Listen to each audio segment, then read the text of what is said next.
March 15th, 1943. 47 degrees north, 23 degrees west.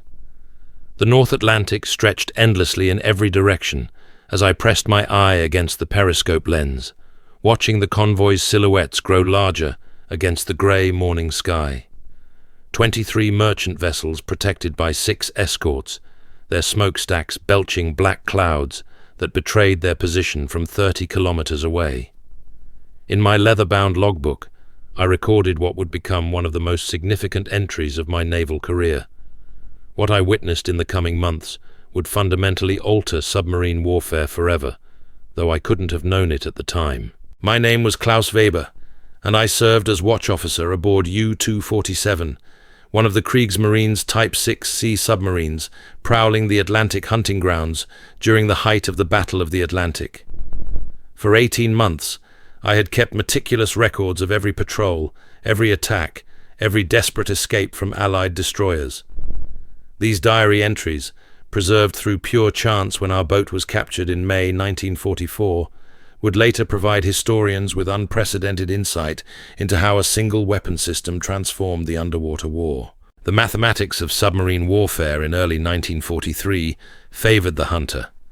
Our Type 7C could dive to 220 meters operational depth, deeper than most Allied depth charges could reach effectively. The standard British depth charge, weighing 300 pounds and packed with amatol explosive, had a lethal radius of roughly 20 feet and could damage submarines up to 100 feet away.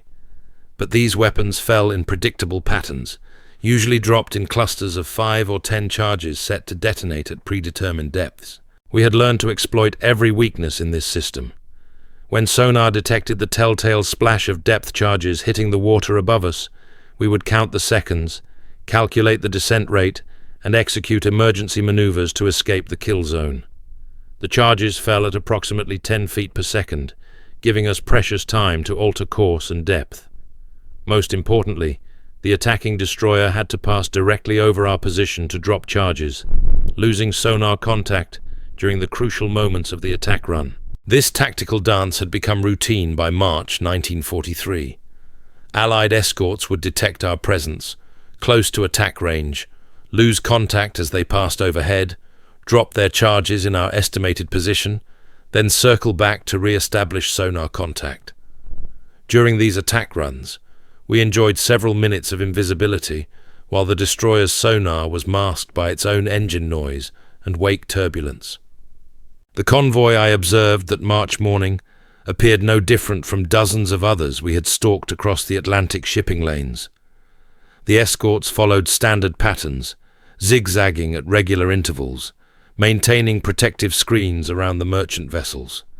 Their sonar pulses echoed through our hull with mechanical regularity, the familiar ping that had become the soundtrack of our underwater existence. What made this patrol different was a single destroyer positioned on the convoy's starboard flank. HMS Starling, though I wouldn't learn her name until much later, carried equipment that would revolutionize anti-submarine warfare within months. Captain Frederick Walker, commanding the 2nd Support Group, had been experimenting with a new weapon system that would eliminate every tactical advantage submarines had exploited for 3 years of war. The weapon was called Hedgehog, though we wouldn't encounter its devastating effectiveness until our next patrol in June.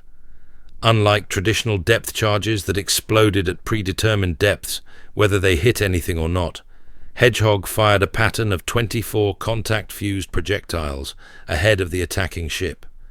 Each projectile weighed 65 pounds and contained 35 pounds of Torpex explosive, significantly more powerful than the amatol used in conventional depth charges. But the true revolution wasn't in explosive power. Hedgehog eliminated the fundamental weakness that had allowed submarines to survive depth charge attacks. Instead of forcing the attacking vessel to pass over the target and lose sonar contact, Hedgehog could be fired while the destroyer maintained continuous sonar tracking. The projectiles followed ballistic trajectories that placed them in the water 200 yards ahead of the firing ship, directly where sonar indicated the submarine's position. More devastating still, Hedgehog projectiles only exploded on direct contact with a submarine's hull. If they missed, they sank harmlessly to the ocean floor without detonation. This meant that every explosion indicated a hit, eliminating the confusion and uncertainty that plagued depth-charge attacks. When destroyer crews heard a Hedgehog explosion, they knew with absolute certainty they had struck their target. The tactical implications were staggering, though we wouldn't fully comprehend them until experiencing Hedgehog attacks firsthand. The weapon eliminated our primary survival strategy of maneuvering during the attack run. It removed the sonar blackout period when destroyers passed overhead. Most critically, it transformed anti-submarine warfare from an area bombardment technique into precision targeting. June 3rd, 1943. 51 degrees north, 19 degrees west. Our first encounter with this new weapon system came during what should have been a routine convoy attack. U-247 had successfully penetrated the escort screen and was maneuvering for torpedo shots against a large tanker when HMS Kite detected our presence at 1,400 meters range. The destroyer's approach appeared entirely conventional as she turned toward our position at full speed. Chief Engineer Hans Braun reported from the engine room that our electric motors were running normally, batteries showing 70% charge, sufficient for extended underwater maneuvering. Through the hydrophone array, we could hear the destroyer's screws increasing in pitch as she accelerated toward us. The familiar tactical situation was unfolding exactly as it had during dozens of previous encounters. At 800 meters range, I expected HMS Kite to begin her attack run, passing directly over our position while dropping depth charges. Instead, something entirely different occurred. The destroyer's engines suddenly reduced power, maintaining sonar contact while her bearing remained constant. Then we heard a sound unlike anything in our previous experience, a rapid series of splashes as multiple projectiles entered the water simultaneously.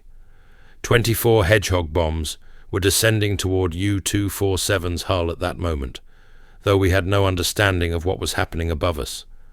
The projectiles fell in an elliptical pattern, roughly 140 feet long and 120 feet wide, designed to bracket a submarine's probable position based on sonar data. Each bomb was equipped with a sensitive contact fuse that would detonate on impact with any solid object.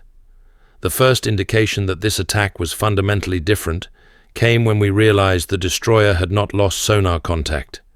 Her active sonar continued pinging with mechanical precision, tracking our every movement as we attempted evasive maneuvers.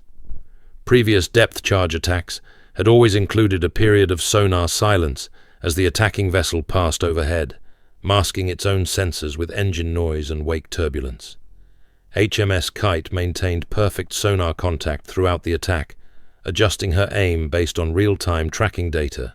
The Hedgehog projectiles had been fired at our exact position as determined by her Type 144 sonar set, eliminating the guesswork and estimation that characterized conventional depth charge attacks. We were being hunted with a precision that our tactical doctrine had never anticipated. The explosion came without warning at 13:47 hours. A tremendous detonation shook U-247 from bow to stern as one Hedgehog projectile struck our starboard ballast tank. The impact was unlike any depth charge explosion we had experienced, focused and devastating, rather than the diffuse pressure wave of conventional charges detonating at distance. Emergency lighting flickered throughout the boat as electrical systems overloaded from the shock. Water began flooding through ruptured hull plates into spaces that had never been breached during previous attacks. The focused explosive force of the contact-fused warhead had created damage patterns we were unprepared to handle. Our damage control procedures, developed through hard experience with depth charge attacks, proved inadequate against this new weapon's concentrated destructive power. In my logbook, I recorded the fundamental shift that had just occurred in submarine warfare, though I lacked the technical knowledge to fully understand its implications. The hunter had become the hunted through technological innovation that eliminated every tactical advantage we had relied upon for survival. Chief Braun's voice crackled through the intercom from the engine compartment, reporting massive flooding in the aft torpedo room. The Hedgehog's contact explosion had punched through our pressure hull with surgical precision, creating a breach that our emergency patches couldn't seal effectively. Unlike the gradual leaks we had managed during previous depth charge attacks, this damage was immediate and catastrophic. What terrified us most was the silence that followed. With conventional depth charges, we would hear the rumbling explosions of the remaining charges in the pattern, even those that missed. But Hedgehog only exploded on contact. The single detonation we had experienced meant one direct hit, while 23 other projectiles had fallen harmlessly to the ocean floor. The attacking destroyer knew with absolute certainty that they had struck us. HMS Kite's sonar continued its relentless pinging, tracking our damaged submarine as we struggled to maintain depth control. The flooding had shifted our trim significantly, forcing our planesmen to work frantically with ballast and trim tanks to prevent an uncontrolled descent to crush depth. Above us, the destroyer maintained perfect contact, no longer following the predictable pattern of circling for another depth charge run. Through our passive sonar array, we detected the ominous sound of additional destroyers converging on our position. HMS Starling and HMS Woodcock were approaching at high speed, their propeller signatures clearly identifiable to our experienced sonar operator. What had begun as a single ship encounter was rapidly developing into a coordinated attack by multiple vessels, each equipped with this devastating new weapon system. The tactical situation had transformed beyond recognition. Previously, multiple destroyers attacking simultaneously would interfere with each other's sonar, creating confusion we could exploit to escape. But Hedgehog eliminated the need for the attacking ships to approach our position directly. They could maintain sonar contact from optimal ranges while firing their projectile patterns with deadly accuracy. At 14:02 hours, HMS Starling fired her first Hedgehog salvo from 1,200 meters range. We heard the distinctive splashing pattern as 24 projectiles entered the water in a coordinated spread designed to bracket our position. Our hydrophone operator reported that the sound signature was identical to what we had experienced 15 minutes earlier, confirming that multiple ships carried this new weapon. The projectiles descended through the water column toward our depth of 180 meters, following ballistic trajectories calculated to intersect our predicted position. Unlike depth charges with their preset fuses, these weapons would only explode if they physically contacted our hull. The psychological impact was devastating. Every splash above us represented a potential death sentence that would only activate upon direct impact. Emergency dive procedures that had saved us countless times proved useless against Hedgehog attacks. Our maximum diving speed of approximately 25 meters per minute was insufficient to escape projectiles falling at nearly double that rate. The weapons reached our depth before we could execute meaningful evasive maneuvers, eliminating the time advantage that had been crucial to our survival. 2 projectiles from HMS Starling's salvo struck U-247 simultaneously at 14:03 hours. The twin explosions, separated by less than a second, created structural damage that exceeded our submarine's design limits. The forward torpedo room flooded completely within minutes, while the control room began taking water through fractured hull seams. Our boat was dying around us. Commander Wilhelm Hoffmann ordered emergency surface procedures, the most desperate measure available to submarine crews. Blowing all ballast tanks simultaneously would bring us to the surface, where our deck guns might engage the destroyers, though this virtually guaranteed our destruction. The alternative was certain death as U-247 settled toward crush depth with multiple hull breaches. As we rose toward the surface, HMS Woodcock fired her Hedgehog salvo at our ascending submarine. The projectiles, designed for underwater targets, proved equally effective against surfacing boats. 3 direct hits struck our conning tower and forward hull as we breached the surface, the contact explosions devastating our already compromised structure. The engagement that followed lasted 18 minutes and demonstrated the complete transformation of anti-submarine warfare. Our deck gun crew managed only 3 shots before concentrated fire from the 3 destroyers silenced our weapons. The 88mm gun that had sunk merchant vessels and damaged escort ships in previous encounters proved pathetically inadequate against coordinated surface attack. What struck me most profoundly was the methodical nature of our destruction. Previous encounters with depth charges had involved considerable luck and uncertainty for both sides. Destroyers dropped their weapons based on estimated positions, hoping explosive force would damage submarines within the kill radius. We had survived through evasion, maneuvering, and the inherent inaccuracy of area bombardment weapons. Hedgehog eliminated uncertainty from anti-submarine warfare. Each projectile either hit or missed with absolute clarity. The attacking ships knew immediately whether their salvos were effective, allowing them to adjust tactics in real time. There was no confusion, no wasted ammunition on empty water, no opportunity for submarines to exploit gaps in the attack pattern. The precision was terrifying. HMS Kite's final Hedgehog salvo, fired at our sinking submarine from 800 meters range, achieved 7 direct hits out of 24 projectiles. This 29% hit rate exceeded anything we had observed with conventional depth charges, which rarely achieved direct damage even during sustained attacks. The focused explosive power of contact-fused warheads maximized destruction from each successful hit. U-247's death throes lasted another 40 minutes as progressive flooding overwhelmed our damage control efforts. The compartmentalization that had saved us during depth charge attacks proved insufficient against multiple hull breaches created by contact explosions. Water poured through damaged sections faster than our pumps could handle, creating a cascading failure of our submarine's watertight integrity. As we prepared to abandon ship, I made my final logbook entry describing the tactical revolution we had witnessed. The weapon that destroyed us represented more than technological advancement. It embodied a fundamental shift in naval warfare philosophy, from area bombardment to precision targeting. Future submarine crews would face an enemy capable of surgical strikes rather than the crude bludgeoning of conventional depth charges. The mathematical advantages that had sustained German U-boat operations for 3 years were being systematically eliminated. Our tactical doctrine, developed through bitter experience in the Atlantic hunting grounds, had become obsolete overnight.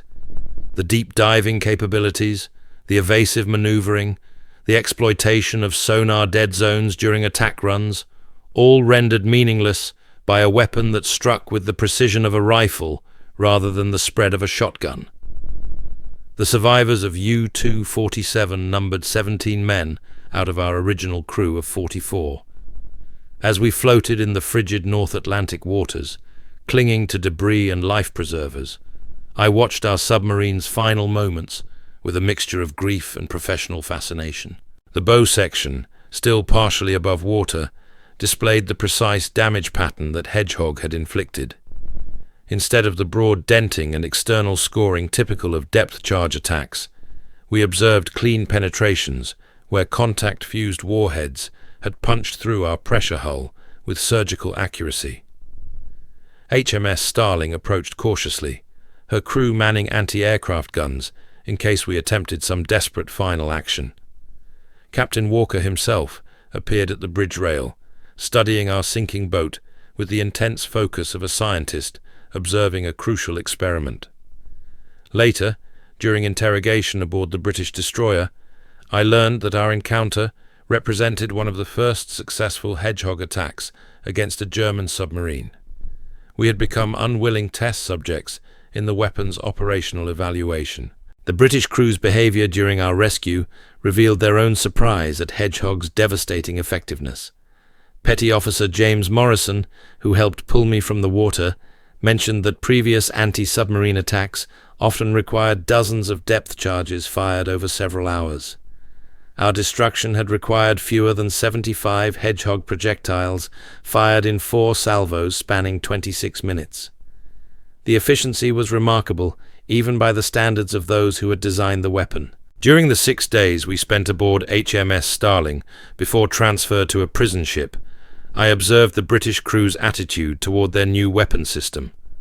Unlike the grim satisfaction that followed successful depth charge attacks, the Hedgehog kills produced something approaching clinical satisfaction. The weapon's precision eliminated the uncertainty and waste that had characterized previous anti-submarine operations. Every explosion meant a confirmed hit. Every miss was silent confirmation that the target remained undamaged. Chief Petty Officer William Hughes, responsible for Hedgehog maintenance aboard HMS Starling, explained the weapon's operational advantages during an informal conversation in the ship's galley. The 24 projectiles could be reloaded and fired again within 8 minutes, compared to the lengthy process of setting depth charges for specific detonation depths. More significantly, the ship could maintain sonar contact throughout multiple attacks, building an increasingly accurate picture of the target's position and movements. The psychological impact on submarine crews would prove even more devastating than the weapon's technical capabilities. Hughes mentioned that survivors from previous Hedgehog attacks consistently reported complete demoralization among their crews.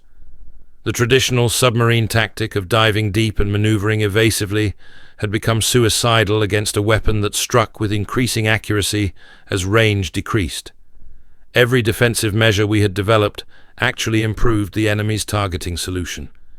My interrogation by British naval intelligence officers revealed their systematic approach to understanding German submarine tactics. Commander Richard Pearson, the senior intelligence officer, possessed detailed knowledge of Type 6C capabilities that exceeded what many U-boat crews understood about their own vessels. The British had analyzed wreckage from previous Hedgehog kills, determining optimal projectile spacing and detonation patterns based on German submarine construction methods. Most disturbing was their awareness of our tactical doctrine. Pearson accurately described the standard evasive maneuvers we employed during depth charge attacks, including the precise timing sequences we used to exploit sonar dead zones. Hedgehog had been designed specifically to counter these established defensive measures, eliminating every advantage German submarines had developed through 3 years of combat experience. The diary entries I kept aboard U-247 documented more than just the destruction of a single submarine. They recorded the precise moment when technological innovation shifted the balance of naval warfare permanently in favor of the Allied forces. Hedgehog transformed anti-submarine operations from desperate area bombardment into surgical precision strikes that eliminated every tactical advantage the Kriegsmarine had cultivated during years of Atlantic combat. The weapon that sank us represented the culmination of Allied industrial capacity applied to solving specific battlefield problems. While German engineers focused on building larger, more heavily armed submarines, British designers created a system that rendered submarine size and armament irrelevant. The mathematics were brutal and absolute. Contact-fused projectiles fired ahead of attacking vessels eliminated the fundamental weakness that had allowed submarines to survive depth-charge attacks. By war's end, Hedgehog and similar forward-firing weapons had destroyed over 40 German and Italian submarines, while losing virtually no Allied escorts in return. The tactical revolution we witnessed in June 1943 spread throughout the Allied fleet within months, fundamentally altering the character of the Battle of the Atlantic. The hunting grounds that had sustained German submarine operations for 3 years became death traps, where precision targeting replaced the crude bombardment of conventional depth charges. The survivors who lived to see Germany's surrender understood that we had witnessed more than tactical evolution. We had observed the moment when industrial warfare reached its logical conclusion, where technological superiority eliminated human courage and tactical skill as determining factors in combat. The age of submarine warfare that began in 1914 effectively ended with the deployment of weapon systems that could strike underwater targets with the accuracy of surface gunnery.